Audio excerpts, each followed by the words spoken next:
Super Monkey Ball is a quintessential series on the GameCube. The simple, obstacle course style gameplay doesn't keep it from having an immense amount of challenge and depth. Arguably, the first two games that appeared on the system are some of the best of the franchise.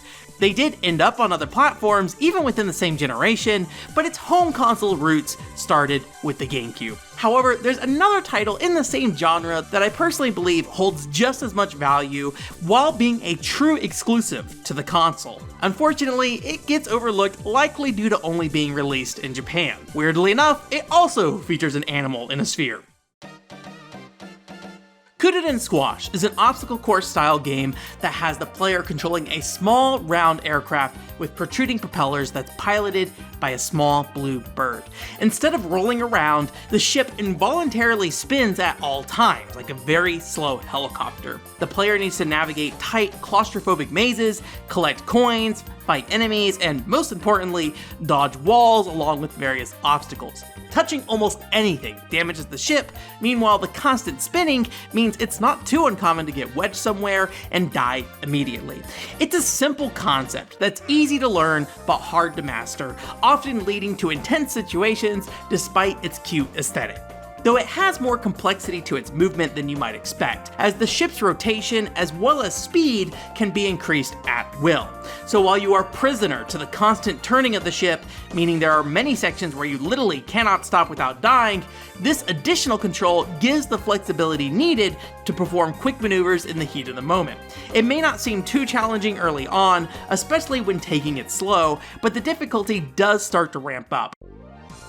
How Kururin Squash evolves its challenges varies significantly from Super Monkey Ball, which has a constant escalation of ridiculous level designs, further demanding the player's mastery of its physics. Now don't get me wrong, there's a beauty to that difficulty curve given its simplicity, but as a more casual player, it's something I personally have a harder time fully appreciating on a single playthrough. Kururin Squash adds a feeling of progression by instead diversifying challenges without constantly upping the stakes, making it feel like the experience evolves a bit more from stage to stage without necessarily increasing frustration. How this is handled is largely through power-ups on select stages. This includes boxing gloves to punch enemies, rotor blades that generate tornadoes, paddles for underwater movement, and a couple of more options including my favorite, the double flamethrower. These meld well with the core mechanics as they're attached to the propellers, so instead of just having to time slipping through various paths, there's also an element of lining up an attack with an enemy. It adds a nice twist to combat, asking for the player to have precise aim while also still being considerate of the obstacles around them.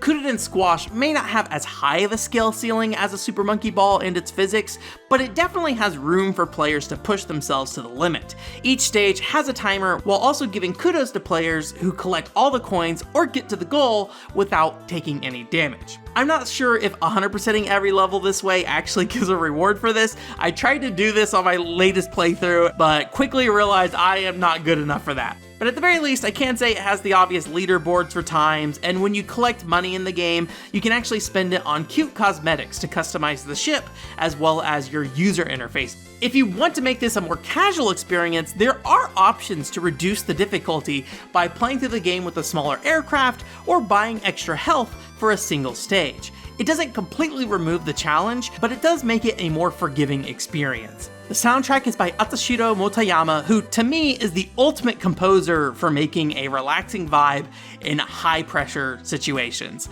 They're probably best known for their work on the Umihara Kawase series. This tone fits incredibly well with the colorful aesthetics as well as cute storytelling. Presented in a puppet theater style, the main character sets off in search of his missing family. Each boss encounter has adorable cutscenes of an angry old man bird having his plans foiled. While some might find the voices annoying, I think they're quite charming and fit the visual humor well. Without knowing Japanese, you can easily appreciate what's happening here. I will say it's not super compatible with machine translation in real time due to the cutscenes actually moving pretty fast, but the little squawks are plenty enough to give a general idea of what's happening here.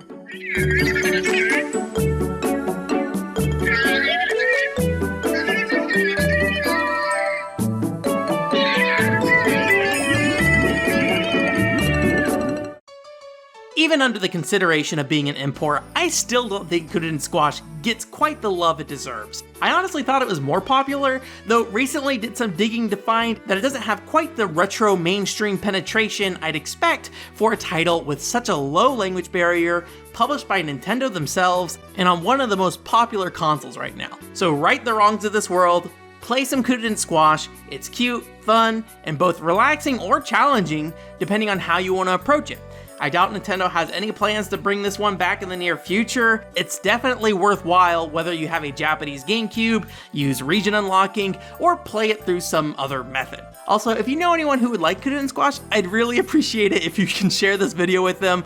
My channel is tiny, and I have no idea how to grow it, so it's a big help. If you're interested in more Nintendo imports, check out my video on Nintendoji, an amazing swan song for DSiWare, or if you're just into the GameCube, I've done something on Pokemon channel as well.